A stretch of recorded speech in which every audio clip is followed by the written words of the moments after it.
Dust choked the relentless wind the day Agnes Coulter stood before the 22 women of the Chiricahua Apache. The sun was a ruthless anvil over the Dragoon Mountains, baking the earth until it fractured like shattered glass. Agnes had done the impossible. He had bled the stones and found water for a dying tribe. In return, Chief Nantan offered him a king's reward, his pick of the tribe's finest maidens to take as a wife. The warriors watched, hands resting on the hilts of bone-handled knives. The silence was absolute. Agnes walked the long line of breathtaking women, but when he finally stopped and pointed a calloused finger, a collective gasp ripped through the canyon. His choice broke every unwritten rule of the frontier, and the reason why would alter the course of their lives forever. The Arizona Territory in the summer of 1874 was not a place for the weak, nor was it a place for the hopeful. It was a sprawling, jagged expanse of bleached bone and cracked earth. The rains had failed for 2 consecutive years, turning the once vibrant high desert into an open grave. Even the mighty cottonwoods that lined the San Pedro River had withered into skeletal remains, their gray branches scratching at a merciless, cloudless sky. Agnes Coulter belonged to this brutal landscape. He was a mountain man by trade, but more accurately, he was a ghost haunting the canyons. Standing at 6'3", with shoulders like axe handles and a beard that caught the dust of 100 trails, Agnes moved through the wilderness with the silence of a cougar. He wore brain-tanned buckskins darkened by years of grease, pine pitch, and blood. In the crook of his arm rested a heavy, octagon-barreled Hawken rifle, a relic of his trapping days in the Rockies alongside men like his old mentor, Ezekiel Dawson. But the Rockies were far behind him now. Agnes had come south to the Dragoons to disappear, fleeing memories that were far more painful than the desert sun. It was high noon when the Apaches found him. Agnes had been tracking a scrawny mule deer through a narrow defile known to local prospectors as Dead Man's Wash. He didn't hear them approach. No white man ever truly heard the Chiricahua when they didn't want to be heard. He simply felt the sudden, electric shift in the air. He stopped, his thumb resting instinctively on the hammer of the Hawken. Slowly, he raised his gaze to the canyon rims. Agnes counted 12 warriors. They were painted for war, a terrifying blend of stark white clay and black ash cutting across their cheekbones. But as Agnes looked closer, his grip on his rifle loosened slightly. Their ribs showed prominently against their sun-darkened skin. Their horses, usually the pride of the plains, were gaunt, trembling creatures with dull eyes. From the shadows of an overhanging limestone shelf, a single figure stepped forward. It was Chief Nantan. Even emaciated, the chief commanded an aura of absolute authority. He was a man of the earth, his face a map of deep creases earned through decades of warfare and survival. White Hunter. Nantan's voice echoed down the canyon walls, raspy and dry as dead leaves. He spoke in a broken but understandable Spanish, the lingua franca of the borderlands. You have water. It wasn't a question. Nantan's dark eyes were fixed on the heavy canvas canteens, slung across Agnes's saddle horn. There was enough water there to keep a single man alive for a week, but not enough to save a dozen dying warriors, let alone a tribe. Agnes did not raise his rifle, but he didn't lower it either. I have what I carry, Chief, and I know you ain't here to rob me of it. If you wanted me dead, I'd be bleeding out in the dirt before I saw your shadow. Nantan descended the shale slope, his moccasins making scarcely a sound. He stopped 10 paces from Agnes. The warriors on the ridges knocked arrows to their bowstrings, the creak of tension tight in the hot air.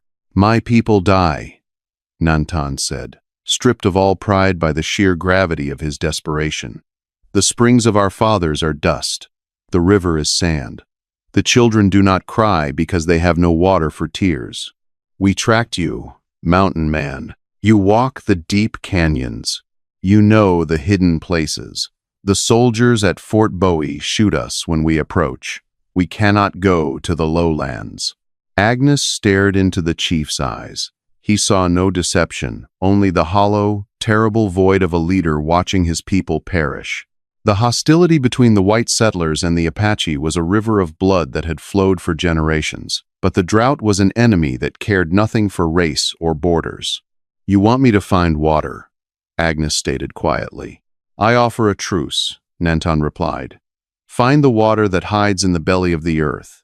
If you do, the Chiricahua will count you as blood. You will have our protection, our horses, our women. If you fail, or if you betray us to the blue coats." Nantan didn't need to finish the sentence. Agnes looked up at the sky, feeling the oppressive heat pressing down on his shoulders. He thought of Ezekiel Dawson, who had always said a man's worth was measured by the life he preserved, not the lives he took. And then, unbidden, a memory flashed in his mind, a wagon burning in the night 10 years ago, a woman screaming his name, and his own agonizing helplessness. He had failed to save her. He had run from that failure ever since. Perhaps the desert had brought him here for a reason. "There's an old legend," Agnes said, his voice grating against the silence of the canyon. "An old Spanish missionary, Fray Bartolomé, wrote in his journals 50 years back about a place he called Las Lágrimas de Dios, the Tears of God, an underground river deep in the black rock of the Dragoons. I know the general shape of the peaks he drew in his ledger, but it's deep, and it's dangerous." Nantan nodded slowly. "We do not fear the dark. We fear the end." "All right," Agnes said, slowly uncocking his rifle and lowering the barrel to the earth. "Gather your strongest diggers, Chief. We're going to bleed the devil's anvil." The journey into the high peaks of the Dragoons was a grueling descent into hell, despite their upward elevation. Agnes led a party of 5, Chief Nantan, a fiercely loyal sub-chief named Chato, 2 young warriors barely old enough to hold a lance, and Agnes himself. For 3 days, they climbed through a labyrinth of sun-scorched granite and choking chaparral. The heat was a living, breathing predator, sapping the moisture from their lungs with every breath. Agnes, rationing his canteens, was the only thing keeping the Apaches alive, but by the morning of the 4th day, the canvas bags were flat and bone-dry. Agnes's lips were split and bleeding, tasting of copper and dust.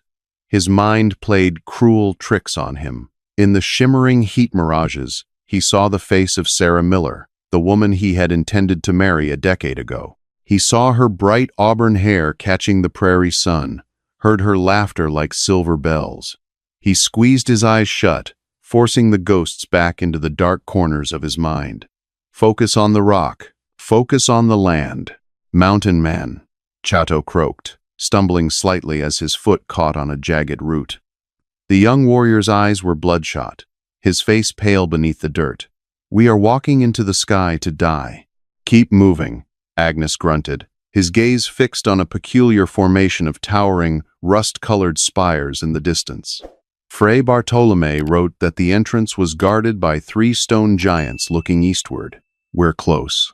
By late afternoon, they reached the base of the spires. The canyon here was a massive, bowl-shaped depression, completely shielded from the surrounding plains. The floor was a solid sheet of limestone, baked white and seemingly impenetrable. Agnes dropped to his knees, running his bare, blistered hands over the scorching rock.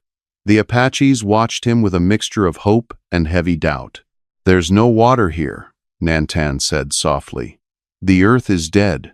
"Look at the mesquite," Agnes ordered, pointing to a gnarled, twisted tree clinging to a fissure in the rock. "Mesquite roots can reach 100 feet down. That tree is green, Chief. The only green thing we've seen in 3 days. It's drinking from something." Agnes pulled a heavy iron pickaxe from his pack, a tool he carried for digging traps in the frozen ground of the north. Now his only hope for salvation. He raised it high and brought it down on the limestone. The clang echoed off the canyon walls like a gunshot. The rock chipped, but barely. He swung again. And again. For hours, Agnes battered the unyielding stone, his muscles screaming, sweat stinging his eyes, his breath coming in ragged, desperate gasps. When he could no longer lift his arms, This story Chato was took posted the on the pick. channel The Rusty Then Saddle. the young boys. Please do not repost it in any Then form. Nantan himself. They worked through the night, under the cold light of a crescent moon.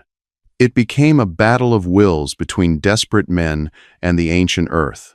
By dawn, they had managed to excavate a pit 6 feet deep and 4 feet wide, following the thick, serpentine root of the mesquite tree down into the darkness.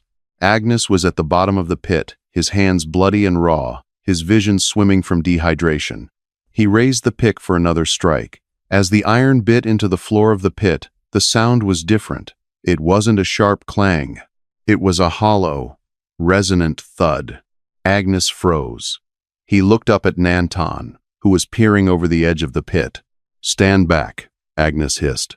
He gripped the pickaxe, raised it as high as the cramped space allowed, and brought it down with every last ounce of strength he possessed in his towering frame. Crack. The floor beneath him gave way. Agnes plunged downward into absolute darkness, swallowed by the mountain. He fell for only a few seconds, but it felt like an eternity, his body scraping against jagged limestone. He hit the bottom hard. The wind knocked from his lungs. For a moment, he lay there in the pitch black, disoriented, waiting for the pain of broken bones to register. But instead of hard rock, he was lying on wet, smooth gravel. And then he heard it. The sound was softer than a whisper, but to a dying man, it was the roar of a cannon. Drip, drip, rush. Agnes blindly reached out his hands. His fingers plunged into something ice cold. He brought his hands to his face, inhaling the sweet, metallic scent of deep earth minerals. He scooped it into his mouth. It was pure, freezing, life-giving water. "Nantan," Agnes roared, his voice echoing up the shaft, filled with a wild, unrestrained joy. "Throw down the ropes. We found it. By God, we found it." It was an underground cenote, a massive, hidden aquifer trapped beneath the limestone crust, fed by deep earth springs that had flowed since the dawn of time. When Agnes finally emerged from the pit, hauled up by the ropes, he was soaked to the bone. He handed the dripping canvas canteens to the chief. Nantan took a long, desperate drink. When the chief lowered the canteen, water ran down his chin, mixing with the dust on his chest. For the first time since Agnes had met him, the great Apache leader sank to his knees. He placed a hand over his heart, then pressed it to Agnes's chest. "You are no longer the white hunter," Nantan said, his voice thick with emotion. "You are Tobani, the man who brings water. Our blood is your blood." The relocation of the Chiricahua tribe to the hidden basin took 5 agonizing days, but the promise of water lent wings to their feet. When the tribe numbering over 200 men, women, and children finally reached the canyon, the transformation was miraculous. Within a week, the hollow-eyed ghosts began to look human again. The horses drank deeply from the troughs Agnes and the warriors carved from fallen timber, their coats regaining a faint luster. Agnes found himself in an unfamiliar position. He was a white man in the heart of an Apache stronghold, yet he walked with the freedom and respect of a tribal elder. He was given his own wickiup, woven from fresh ocotillo branches and covered in the finest hides. Children trailed after him, laughing and pointing at his massive beard. Warriors who would have scalped him a month prior now nodded respectfully and shared their tobacco with him by the fires. But the greatest honor was yet to come. It was the night of the full moon, a deeply spiritual time for the Apache. The canyon was illuminated in silver, the massive stone spires casting long, dramatic shadows. A massive bonfire roared in the center of the camp, sending sparks swirling into the starry sky. The rhythmic, hypnotic beating of rawhide drums echoed off the canyon walls, accompanied by the high, melodic chanting of the women. Agnes was seated on a pile of buffalo robes directly to the right of Chief Nantan. He wore a ceremonial shirt gifted to him, adorned with intricate beadwork and eagle feathers. As the chanting reached a crescendo, the drums abruptly stopped. The silence that followed was heavy with anticipation. Chief Nan Tan stood. He held an elaborately carved wooden staff, raising it to the sky before pointing it toward Agnes. "My people," Nantan's voice boomed over the crackle of the fire. We were walking into the long dark. The earth had closed her hands to us. But the spirit of the mountain sent us Tobani. He broke the stone. He bled the anvil. He gave us back our lives. A chorus of approving shouts and ululations rose from the crowd. "A debt of water is a debt of blood," Nantan continued, his eyes locked on Agnes. "Among our people, there is no greater bond. Tonight, Tobani will take a wife from our tribe. He will build a fire in his lodge, and his blood will mix with ours. He shall choose from the finest of our daughters, the pride of our warriors." From the shadows of the wickiups, a procession began. Agnes watched, his breath catching slightly in his throat, as 22 young women walked into the firelight. They lined up in a long, graceful row before him. They were breathtaking, adorned in pristine buckskin dresses fringed with silver cones that tinkled softly as they moved. Their hair was black and shining like obsidian, their skin glowing in the firelight. These were the daughters of chiefs, of revered medicine men, of the fiercest warriors in the territory. They looked at Agnes with a mixture of shyness, pride, and eager anticipation. To be chosen by the Waterbringer was an honor that would elevate their family's status instantly. "Stand, my brother," Nantan gestured. "Walk the line. The one you point to shall follow you to your lodge." Agnes stood slowly. The sheer weight of the moment pressed down on him. He had not expected this. He was a solitary man, a man broken by a past he couldn't outrun. He had saved them because it was right, not for a reward. Yet, to refuse the chief's public offering would be a grave insult, one that could instantly shatter the fragile peace and respect he had earned. He stepped forward. The heat of the fire warmed his back as he began to walk down the line. He passed the first woman, a stunning girl with eyes like a doe and a delicate silver necklace. She smiled softly. He nodded, but kept walking. He passed the second, the third, the fourth. Each was more beautiful than the last. He felt the eyes of every warrior in the camp burning into him, evaluating his choice. As he reached the end of the line, passing the 20th and 21st woman, he felt a knot tightening in his chest. He didn't want a bride. He didn't want to drag an innocent girl into the hardened, solitary life of a mountain man. Then, he stopped. He had reached the 22nd woman. Unlike the others, she did not stand tall with pride. She was hunched slightly, her shoulders tense. Her dress was not pristine white buckskin, but a faded, patched garment that marked her as a woman of low status, a widow, perhaps, or a captive. Her dark hair was heavily streaked with gray, though she could not have been older than 30. A deep, jagged scar ran down the left side of her face, pulling the skin tight around a milky, blind eye. She was an outcast, likely placed at the end of the line, not as a genuine option, but to make the count, a sacred 22, or perhaps as a subtle test by the elders to see if Agnes would be insulted by her presence. She stared firmly at the dirt, her calloused, scarred hands twisting nervously in front of her. Clinging to her leg was a small, terrified boy, perhaps 5 years old, with skin slightly lighter than the rest of the tribe. Agnes stared at those hands. He stared at the way she twisted her thumbs, a frantic, rhythmic motion. A ghost from a decade ago slammed into his chest with the force of a runaway train. The air left Agnes's lungs. The roaring of the fire faded, replaced by the ringing in his ears.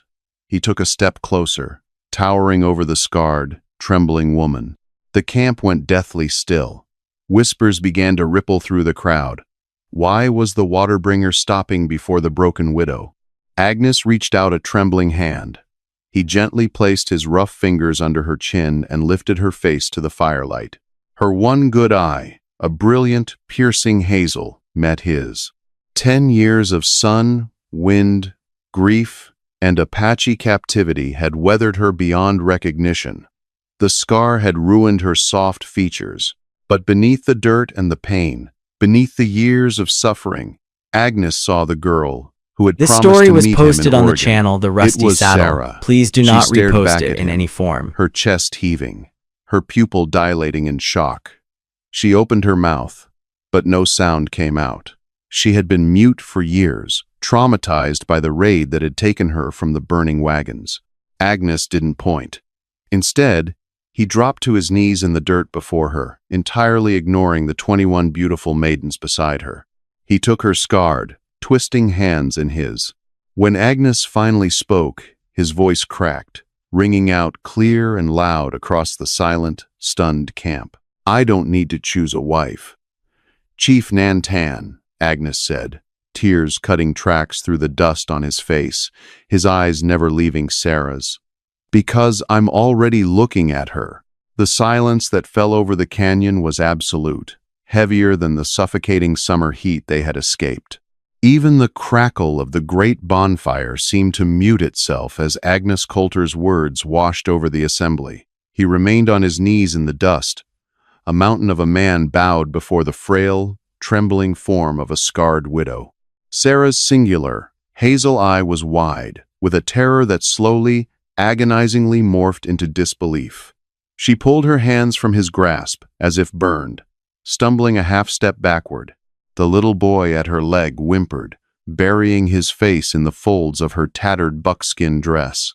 A murmur finally broke the silence, rippling through the ranks of the Chiricahua warriors. It was a low, dangerous sound, thick with confusion and offended pride. The fathers of the 21 unchosen maidens shifted their stances, hands drifting toward the bone-handled knives at their belts. To bypass the prime bloodlines of the tribe for a broken captive was an insult that bordered on madness. Chief Nantan stepped forward, his face an unreadable mask of weathered stone. He slammed the base of his wooden staff into the earth, demanding quiet. The murmurs died instantly. "Toba ni," Nantan spoke, his voice carrying a warning edge. "You point to Lasagna, the broken twig. She is not of our blood. She was traded to us 5 winters ago by the Comanche, who took her from the white men of the eastern plains. Her mind is a shattered pot. She has not spoken a word since she was brought to our fires. She carries the bad wind, mountain man. Choose another. Choose a woman who can give you strong sons and a warm lodge." Agnes didn't stand. He didn't look at the angry fathers or the bewildered chief. He kept his eyes locked on Sarah. He saw the way she unconsciously touched the jagged scar running down her cheek, a defense mechanism against a world that had shown her nothing but cruelty. "Her name isn't Lasagna," Agnes said, his voice dropping to a gravelly timbre that carried perfectly in the still night air. "Her name is Sarah Miller. She was born in a valley in Ohio. She used to sing hymns that could make a stubborn mule stop and listen. And 10 years ago, on the Bozeman Trail, I promised her father I would protect her." A heavy, solemn pause settled over the camp. The Apaches were a people who intimately understood the ghosts of the past. They understood the debts of blood and the long, bitter memory of loss. Nantan's rigid posture softened fractionally. Agnes slowly rose to his feet. He looked directly at Nantan. "I failed her then, Chief. I won't fail her now. I accept your offering.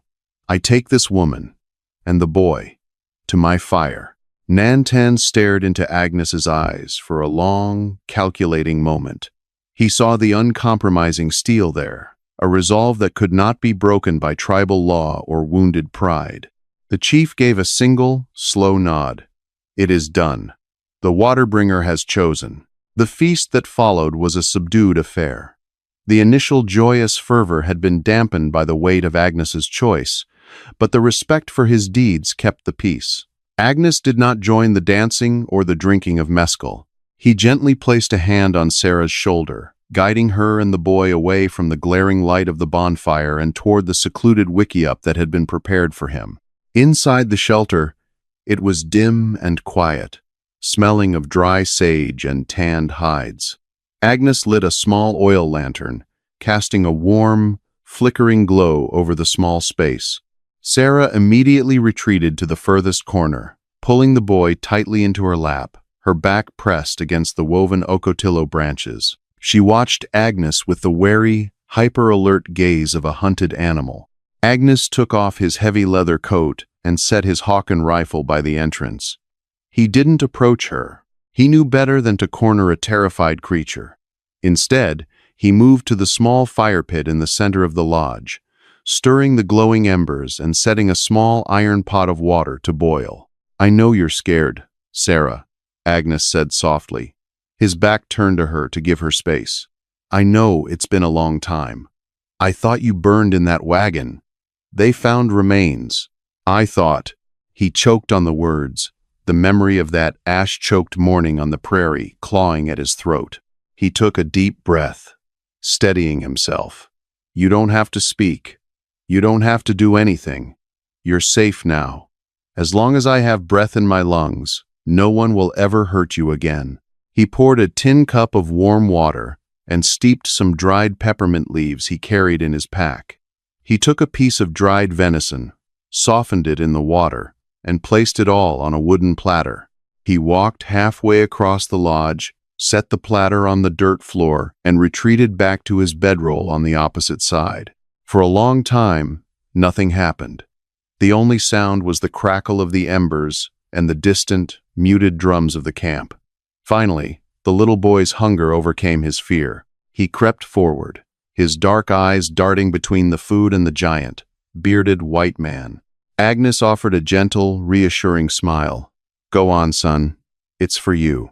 The boy grabbed the meat and scurried back to his mother. Sarah watched Agnes as the boy ate.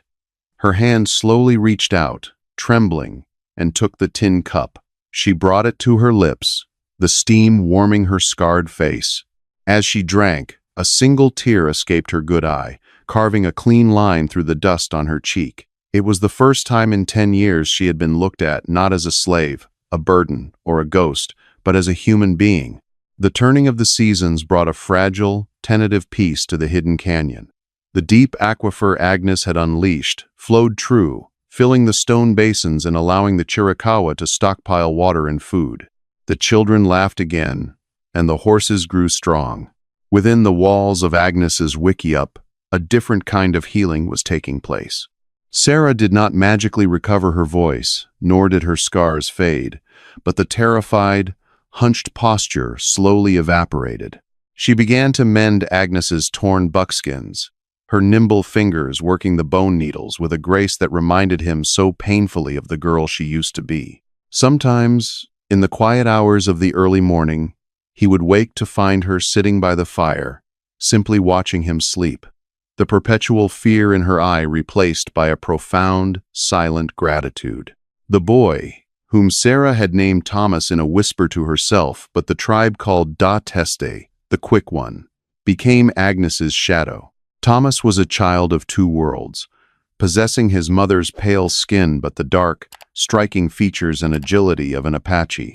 Agnes learned that Thomas was the result of Sarah's time with the Comanche, a brutal chapter she communicated to Agnes only through harrowing charcoal drawings on flat pieces of shale. Agnes began teaching the boy the ways of the mountain man. He showed him how to read the crushed grass of a deer's trail, how to knap flint, and how to pack a powder horn. The tribe watched the massive white hunter and the half-breed boy with a growing, grudging respect. Agnes was no longer just the water-bringer. He was a father, anchored to their people by blood and bond. But the frontier is a jealous mistress, and it rarely allows a man to outrun his past or his enemies for long. The illusion of safety shattered on a bitterly cold November morning. A lone Chiricahua scout, a young man named Nyache, rode blindly into the canyon, slumped over the neck of his exhausted pony. He was bleeding profusely from a jagged bullet wound in his shoulder. The camp erupted into chaos. Nantan and the medicine men rushed forward, pulling the boy from the horse. Agnes grabbed his rifle and ran to the perimeter, his eyes scanning the ridgelines. "Blue coats?" Nantan demanded, applying pressure to the spurting wound. Nashi coughed, a froth of blood on his lips. No, not soldiers. White men. Rough men. Dogs of the desert. They smell like rot and whiskey. They have many guns. They track our hunting party from the lowlands. This story was Agnes posted on the felt a channel The cold, Rusty dread Saddle. pool in his Please do stomach. not repost He it knelt in any beside the form. dying scout. Did you see their leader? Did he have a mark? A tall man, Nietzsche wheezed, his eyes rolling back. He wore a coat of black bear fur, and he rode a horse with a white face. They follow the dry river. They look for the bounty. Agnes stood up, his jaw clenching so hard his teeth ground together. He knew that description. Every man who walked the shadowlands of the Arizona Territory knew it. It was Josiah Brimstone Carver. Carver was not a soldier, nor was he an outlaw in the traditional sense. He was a ruthless opportunist, a scalp hunter heavily financed by the infamous Tucson Ring, a corrupt syndicate of contractors and politicians who profited massively from the continuation of the Apache Wars. As long as there was conflict, the Ring secured lucrative government contracts for supplies and weapons. Carver's job was to ensure the peace never lasted, slaughtering Apache and white settler alike, leaving false trails to stoke the fires of war. But there was a darker, far more personal twist that bound Agnes to Carver. Agnes returned to his wickiup to gather his ammunition. Sarah was waiting, her face pale, holding little Thomas tight against her skirt. She had seen the commotion. Agnes began shoving lead balls and patches into his leather pouches. "It's scalp hunters, Sarah," Agnes said, not looking at her, his voice tight. "A man named Josiah Carver. They're tracking the hunting party, trying to find this canyon. Nantan is gathering the warriors. We have to ambush them in the Narrows before they find the entrance." At the mention of the name Carver, Sarah gasped. It was a sharp, raw sound, the loudest noise she had made in months. Agnes spun around. Sarah's hands were flying in frantic, panicked gestures. She grabbed a piece of burnt charcoal from the fire pit and dropped to her knees, dragging it wildly across the smooth face of a flat rock. Agnes knelt beside her, watching the frantic strokes. She drew a wagon, then flames. Then she drew a man. She emphasized the man's coat, making it thick and heavy. Beside the man, she drew a horse with a stark white face. Agnes's blood ran to ice. "Sarah, what are you saying?" She looked up at him, her hazel eye wide with a terror he hadn't seen since the night he chose her. She tapped the drawing of the man in the bear coat, then pointed a trembling finger directly at the jagged scar on her face. The truth hit Agnes with the devastating force of a physical blow. It hadn't been an Apache raiding party that struck the wagon train on the Bozeman Trail 10 years ago. It hadn't been the Comanche who initially took her. It had been white men disguised as Indians. It had been Josiah Carver and his gang of butchers, staging a raid to steal the settlers' gold and livestock, selling the survivors into slavery across the border to cover their tracks. Carver was the man who had ruined her life. Carver was the ghost that had haunted Agnes's nightmares for a decade. A dark, terrifying rage began to boil in Agnes's veins. It wasn't the hot, reckless anger of his youth. It was a cold, absolute fury. He stood up, towering in the small space. He reached out and gently traced the line of Sarah's scar with his thumb. "He's here," Agnes whispered, his voice devoid of all emotion, a stark contrast to the violence raging in his eyes. "The man who did this. He's outside." Sarah grabbed his wrist, shaking her head frantically, terrified he would ride to his death. Agnes pulled his arm away gently, hefting the heavy Hawken rifle. He checked the percussion cap, his movements mechanical, precise. "10 years ago, I was 5 miles away hunting for our supper when he took you," Agnes said, stepping out into the blinding sunlight of the canyon, joining the heavily armed Apache warriors gathering around Chief Nantan. "I'm not 5 miles away today." The Chiricahua war party moved through the jagged veins of the Dragoon Mountains with the fluidity of a desert shadow. 30 of Nantan's fiercest men, their faces painted in stark lines of black ash and white clay, glided over the scree slopes without displacing a single stone. Agnes Coulter moved among them, a towering figure in grease-stained buckskins, his jaw set like a steel trap. The heavy 50 caliber Hawken rifle rested easily in his grip, its brass fittings dull and non-reflective. They positioned themselves high on the sheer limestone walls of a choke point known to the Spanish as Garganta del Diablo, the Devil's Throat. It was a narrow, twisting ravine, where the canyon walls squeezed together so tightly that only 2 horses could pass abreast. The sun was directly overhead, turning the ravine into a blinding, shadowless oven. Agnes lay flat on his belly on a wide ledge, peering through a cluster of prickly pear cactus.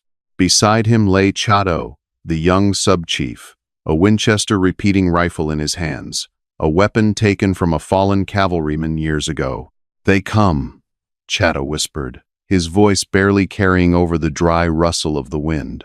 Below, the sound of iron-shod hooves echoed off the canyon walls. It was a discordant, heavy noise, entirely unlike the unshod, nimble ponies of the Apache. A thick cloud of alkali dust heralded their arrival. Then, Josiah Brimstone Carver rode into view. He was a massive, barrel-chested man, riding a powerful roan with a distinctive blaze of white across its face. Despite the suffocating, 100-degree heat, Carver wore the heavy black bear fur coat that had become his terrifying signature, a psychological weapon meant to intimidate and terrify. His face was a map of old knife fights, his beard matted with sweat and tobacco juice. Flanking him were a dozen hardened killers, the dregs of the borderlands.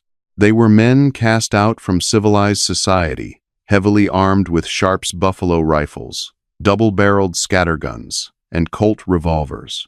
"Keep your eyes peeled, boys," Carver's voice boomed, a grating, gravelly sound that echoed up to Agnes's perch. "The tracks are fresh.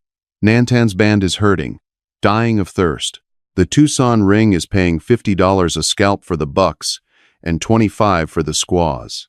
We find their hideout, we can retire to the finest parlor houses in San Francisco." A chorus of greedy, cruel laughter rose from the gang. One of the men, a scrawny killer missing half his ear, spat a stream of black juice onto the rocks. "You think they got gold up here, Josiah? The legends say they guard the old Spanish mines." Carver sneered, pulling a silver flask from his coat. "The only gold we need is the bounty on their black hair, preacher. The politicians in Tucson won a war to keep the army contracts flowing. We're just providing the fuel." High above, Agnes cocked the double-set triggers of his Hawken. The sharp click-clack was drowned out by the clattering of the gang's horses. His sights settled squarely on the broad chest of the man in the bear coat. For 10 years, this phantom had haunted Agnes's every waking moment. The screams of the dying settlers, the burning canvas, the agonizing realization that he had arrived too late to save the woman he loved. And all along, it hadn't been a random tragedy of the plains. It had been a calculated butchery by this man. Agnes took a slow, deep breath, letting half of it out. He didn't want to just kill Carver. A bullet from 200 yards was too merciful. He wanted Carver to know who was sending him to hell. Agnes shifted his aim slightly. He squeezed the trigger. The heavy rifle roared, kicking back against his shoulder with the force of a mule. A plume of white gun smoke blossomed from the ledge. Down in the ravine, the lead horse, ridden by the scrawny man called Preacher, screamed as the massive lead ball shattered the rock directly in front of its hooves, sending needle-sharp shards of limestone exploding upward into the rider's face. Preacher fell backward, shrieking, clutching his ruined eyes. "Ambush!" Carver roared, his horse rearing wildly. "Up in the rocks! Return fire!" Before the scalp hunters could raise their weapons, the canyon walls erupted. Chief Nantan gave a piercing, blood-curdling ululation that echoed like the shrieks of the damned.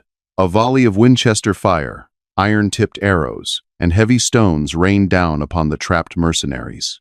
It was a slaughter. The Apaches had the high ground, the element of surprise, and the burning fury of a people defending their last sanctuary. 2 of Carver's men were dead before they hit the dirt, feathered shafts protruding from their chests. Another's horse panicked, crushing its rider against the jagged canyon wall. Gun smoke quickly filled the narrow gorge, This story was choking posted the on the air with channel The smell of Rusty sulfur Saddle. and copper. Please do not repost Carver, it in any showing form. the brutal cunning that had kept him alive for decades, didn't try to hold the line. He spurred his white-faced roan forward, wildly firing his twin Colt revolvers up at the cliffs, desperately trying to break through the choke point and into the wider canyon beyond. Chatto, Agnes bellowed over the deafening roar of gunfire. "Hold them here! The man in the bear coat is mine!" Agnes didn't bother reloading the Hawken. It was a sniper's tool, useless in the close-quarters melee that was about to unfold. He slung the long rifle across his back, drew a heavy, razor-sharp Bowie knife from his belt, and began to descend the treacherous, nearly vertical cliff face with terrifying speed, dropping from ledge to ledge like a hunting panther. Josiah Carver burst out of the smoke of the devil's throat, his roan horse lathered in sweat and foaming at the mouth. He had lost his hat, and blood from a grazing arrow wound trickled down his temple, matting into his beard. He spurred the exhausted animal forward, looking wildly for an escape route, but found himself in a box canyon, a dead end of sheer granite walls. Before he could turn his mount, a massive shape dropped from a low overhang directly into his path. Carver's horse reared with a terrified whinny. Carver cursed, struggling to control the beast, bringing his Colt to bear on the giant man standing in the dust. Agnes stood tall, his chest heaving, his blue eyes burning with an intensity that made even Carver's cold blood run sluggish. He held the long Bowie knife in his right hand, the blade catching the harsh desert sun. "You're a long way from the bounty office, Carver." Agnes's voice was a low, dangerous rumble that cut through the ringing in Carver's ears. Carver squinted through the dust and sweat. He recognized the buckskins, the mountain man bearing. But more than that, he recognized the sheer, uncompromising violence in the man's posture. "Who the hell are you?" "You ain't no Apache." "No," Agnes said, taking a slow, deliberate step forward. "My name is Agnes Coulter. 10 years ago, you rode the Bozeman Trail, you wore war paint, you burned a wagon train, and took the survivors south to sell to the Comancheros." Carver's eyes widened slightly, a flicker of genuine surprise crossing his brutal features. Then, a slow, ugly grin spread across his face, revealing stained, rotting teeth. He lowered his pistol an inch, feeling the arrogance of a man who held the upper hand. "Well, I'll be damned," Carver chuckled. A wet, rattling sound. "Coulter, I read your name in the papers back in Denver. The great hunter who lost his flock. You know, I've burned a lot of wagons, boy. But I remember that one. There was a girl, hair like a prairie fire. She was a fighter, that one. Spat in my face when I tied her to the saddle. Put up such a fuss. I had to give her a little reminder with my blade." He tapped his own cheek. "Broke her spirit real good. Sold her to a Comanche chief for 3 good horses and a jug of rotgut." The world seemed to slow down for Agnes. The heat, the noise of the battle raging in the ravine behind them, the burning in his lungs, it all vanished. There was only Josiah Carver, and the memory of Sarah's trembling, scarred hands. With a roar that tore from the very depths of his soul, Agnes lunged. Carver fired his Colt.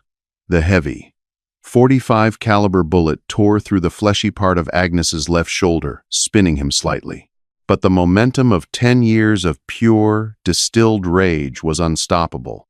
Agnes didn't even break stride. He slammed into Carver's horse, grabbing the beast's bridle and twisting with all his immense, lumbering strength. The exhausted roan lost its footing in the loose shale and collapsed with a heavy squeal, pinning Carver's leg beneath its bulk.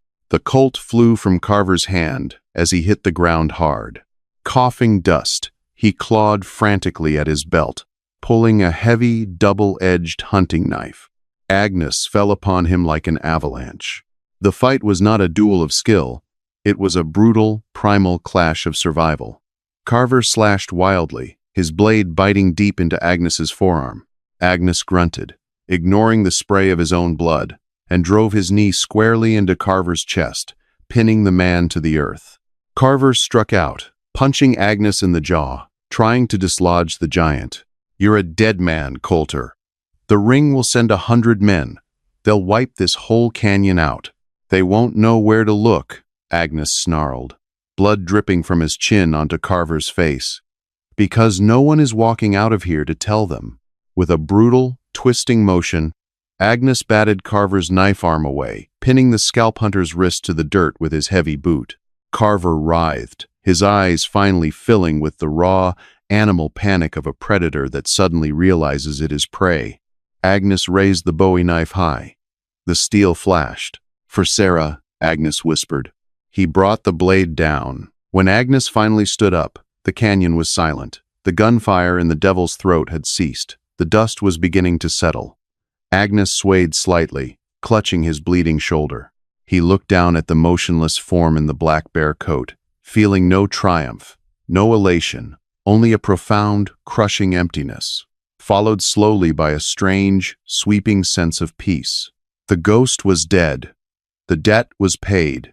A shadow fell over him. Agnes turned, his hand tightening reflexively on his knife. It was Chief Nantan. The old warrior's face was smeared with dust and the blood of his enemies. Behind him, the Apache warriors emerged from the smoke, victorious. Not a single scalp hunter had survived the gauntlet. Nantan looked at the body of Carver, then at Agnes's bleeding wounds. He stepped forward and placed a hand on Agnes's uninjured shoulder.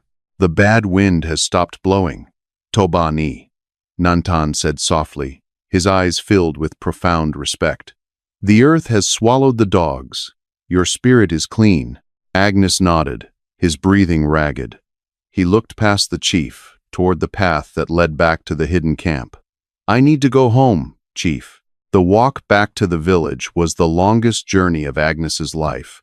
His shoulder burned with a searing agony, and he lost a significant amount of blood, his vision blurring at the edges.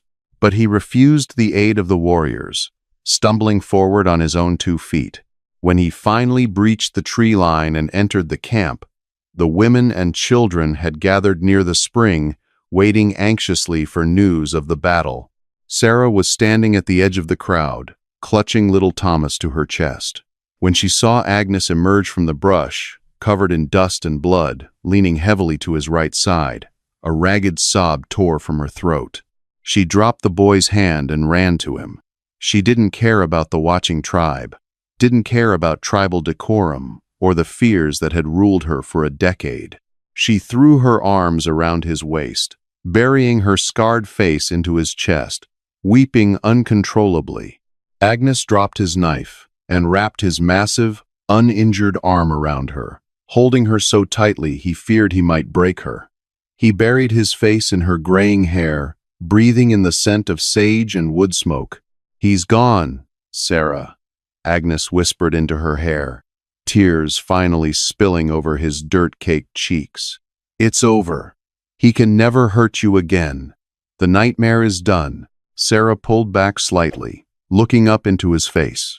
Her hazel eye was swimming with tears, but the perpetual, haunting terror that had lived there was gone, replaced by a fierce, blinding light. She reached up with a trembling hand and wiped the blood from his cheek. She took a deep, shuddering breath. Her throat worked, the muscles straining as she fought against 10 years of absolute, traumatized silence. "Agnes," she whispered. It was a broken, raspy sound, frail as dry grass, but to Agnes Coulter, it was the most beautiful sound in the entire world. It was a hymn. It was a resurrection. He smiled, pressing his forehead against hers. "I'm here, Sarah. I'm right here."